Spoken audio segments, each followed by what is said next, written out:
Olá, falantes nativos e estudiosos de idiomas, bem-vindos a mais um episódio do canal Em Outras Palavras. Eu, Marlon Couto Ribeiro, vou falar de algo hoje bastante prático e útil na hora de estudar idiomas. Hoje estou mais focado na questão da aprendizagem de idiomas, mas lembre-se de que neste canal falamos de estudo, aprendizado de uma forma geral e também da questão da memória e como o nosso cérebro funciona. Hoje está um pouquinho escuro porque eu estou gravando à noite, às vezes faço gravação durante o dia. Normalmente gravo quando meu filho está dormindo. Graças a isso falo assim mais baixo e tranquilo. Espero que não seja algo que incomode os caros espectadores. Afinal, tem gente que fala que quando se fala assim calminho, a pessoa pode ter sono, pode querer dormir. Espero que você fique bem acordado até o final. Bom, então vamos começar. Como estudar com diálogos? Poderia falar muito sobre isso. Posso voltar a esse tema com certeza. Afinal, cada tema tratado em cada vídeo não se resume só ao vídeo de 10, 15 minutos. Sempre posso voltar ao tema e tudo depende dos comentários que vocês deixam e dos pedidos que fazem. Então, a ideia aqui é abranger trabalho de diálogos com qualquer idioma, tudo bem? Para hoje eu escolhi o alemão como exemplo, eu tenho que dar exemplo para poder ficar mais didático, mais claro, para poder sair um pouco do inglês, né? Eu sei que no Brasil aí muita gente estuda inglês, muita gente estuda espanhol e também tem gente que estuda alemão e tem gente que fala como língua nativa. Se você tiver alguma correção com relação à minha pronúncia, fique à vontade de deixar no comentário. E é claro, compartilhe sua experiência, o que você achou do vídeo de hoje. Então, a primeira coisa é a tradução literal do seu diálogo. Estou falando de diálogo porque nos livros didáticos normalmente o vocabulário é apresentado através de diálogos. Eu particularmente gosto muito disso. Eu não vou dizer que se o seu texto, se o seu livro didático, se o seu livro de estudo de idioma trouxer textos, não vou dizer que isso é ruim, mas no geral acho que eu prefiro diálogos porque a minha ideia é me comunicar com as pessoas. Eu sou do elemento fogo, né? Elemento fogo, o estilo de aprendizagem do elemento fogo é o mais forte em mim. Isso é um tema para outro episódio, né? Os 4 estilos de aprendizagem e assim representado por elementos, 4 elementos e o fogo tem muito a ver com a questão de falar, de se comunicar. Mas se o seu livro didático trouxer um novo vocabulário em forma de texto, não vai ser tão ruim se o texto for preparado especialmente pensando em você naquela lição. Porque há alguns livros didáticos que trazem textos prontos e que foram escritos na língua, seja em japonês, em espanhol, em lituânia, em húngaro, foram textos escritos pensando no falante nativo e não no aluno exatamente. Então, é muito bom quando trazem diálogos, né? Os livros didáticos, sejam impressos, sejam online.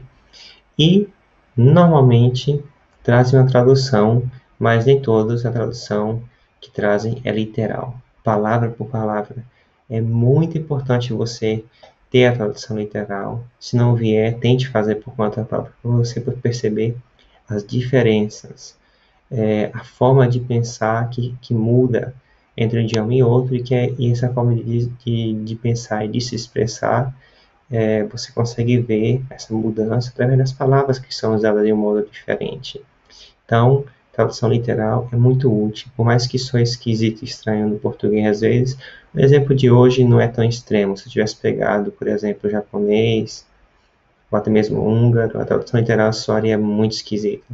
Mas ainda assim vai soar um pouco engraçado a tradução literal da frase que eu botei de exemplo. Então, digamos que você tem lá um diálogo em alemão, né? E aí um diálogo, tá? Você quer parte de um diálogo maior. Inclusive, se você perceber, tá ali atrás um livro de alemão, tá escrito ali Niemiecki, que é alemão em polonês, mas tem a bandeira da Alemanha, né? Meio que por acaso, não foi proposital. Mas então, digamos que tem a pergunta, então, essa é uma pergunta que é parte de um diálogo maior, né? A pessoa pergunta, Was hast du gestern gemacht? Was hast du gestern gemacht? Né? E a tradução literal que eu coloquei, bom, não consegui, infelizmente, devido a uma pequena limitação do Prezi, que é a página que eu uso para poder gravar. Consegui colocar imediatamente palavra por palavra, mas was é o que?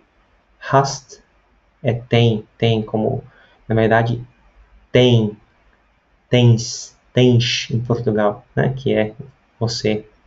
Du é você, porque é abreviado. Gestern, ontem. Gemacht, feito. Feito como em um estado, né? Feito. Então, você não pergunta o que você fez ontem, ou o que é que você fez ontem, ou como eu também costumo perguntar, você fez o que ontem?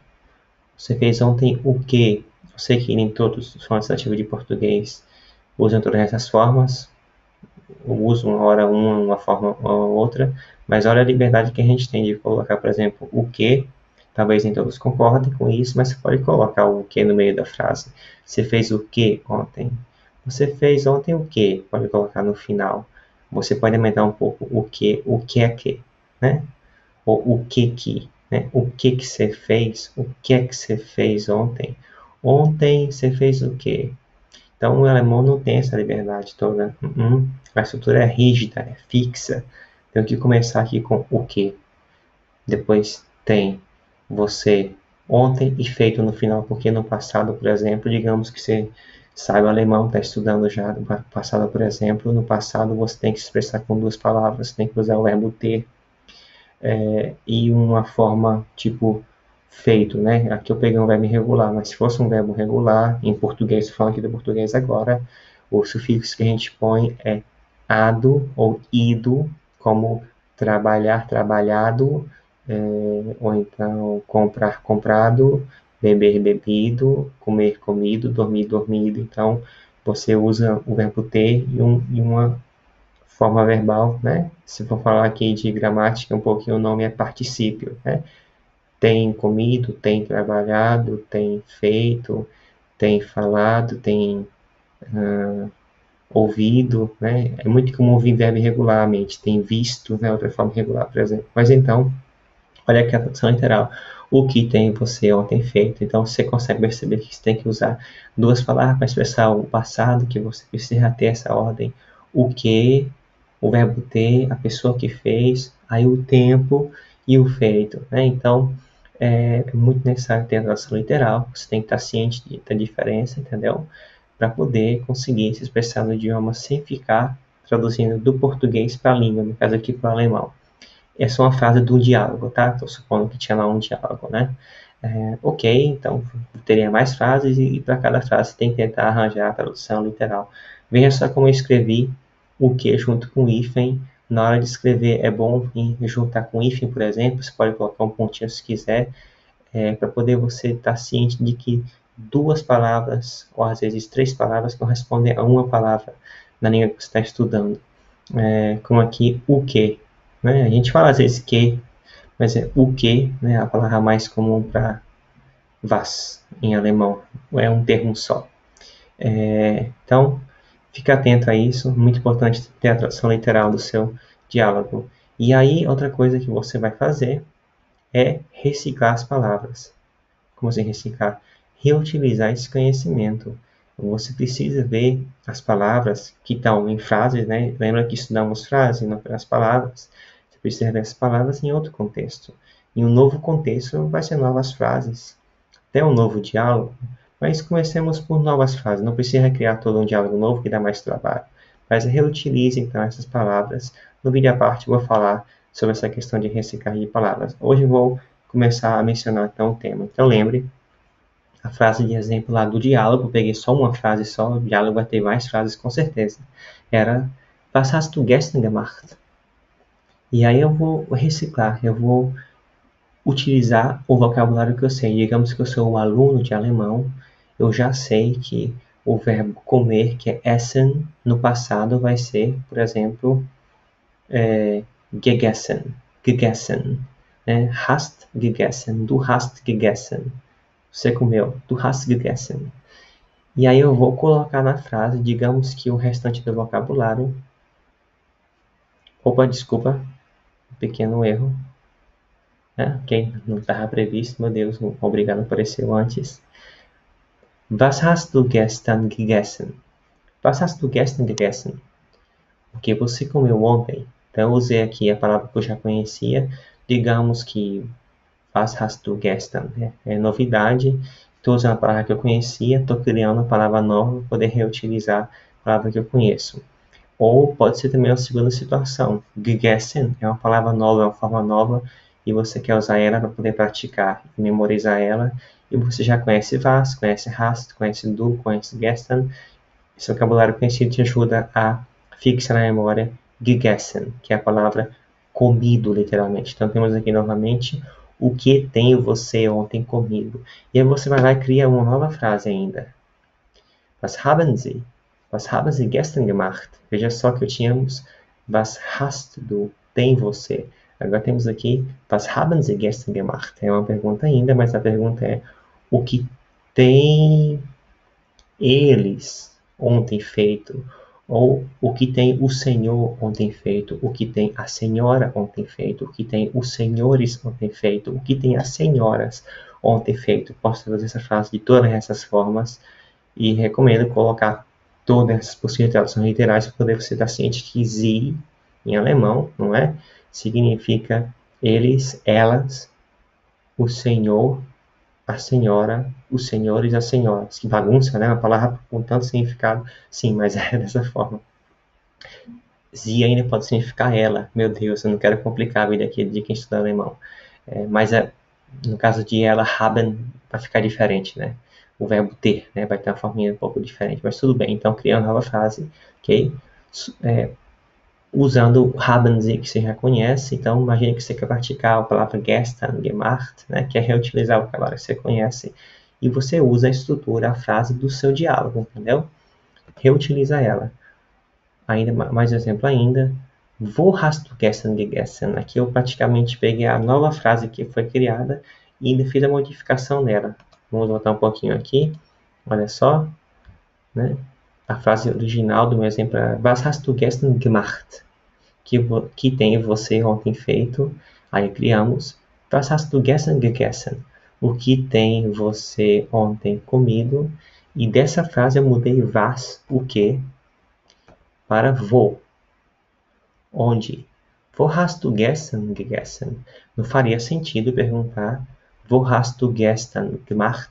Wo hast du gestern gemacht? Porque seria onde você fez ontem. Pergunta o que você fez ontem. Né? Onde você fez, eu tenho que falar o que, né? Onde você fez a barba ontem, onde você fez a unha ontem, onde você fez a cama ontem, né? Então não faria sentido perguntar Wo hast du gestern gemacht? Né? Tente fazer novas frases que tenham sentido e que sejam úteis, tudo bem? Então aqui eu apliquei o vou, que é o onde, na nova frase que a gente criou partindo daquela original do diálogo que sai, onde tem você ontem comido, né? Em último exemplo, tirei a palavra o que, e como eu tirei o que, se eu não vou perguntar o que você fez, eu tenho que supor que você fez algo e perguntar se você fez isso, verdade? Então aqui eu acrescentei die Wäsche. Die Wäsche é como a roupa para lavar, né? A roupa para ser lavada. Die Wäsche, a roupa para lavar. Então a pergunta aqui é Hast du gestern die Wäsche gemacht? Tem você ontem a roupa para lavar, a roupa para ser lavada? Fica ganha a tradução, né? Mas falar em português não é curta. Feito. A gente pergunta se você lavou a roupa ontem. Lavou a roupa, as roupas em geral, para as peças de roupa, não é? No alemão você pergunta, aqui no passado, tem você ontem a roupa para lavar? Né? E esse roupa para lavar, roupa para ser lavada, roupa suja, você escreveria com if, né? Porque vai equivaler ao Wäsche. E temos aqui die, que é a, né? Um artigo definido feminino. Gemacht, e feito normalmente no final. Então é um exemplo de como você pode reutilizar o vocabulário que você conhece e tentar praticar vocabulário novo, criando novas frases a partir das frases do seu diálogo. E isso pode ser feito oralmente, muito rápido, ok? Ou por escrito. Mas isso já é tema de um próximo vídeo à parte. Então, tenho que voltar aqui, como errei um pouquinho, né?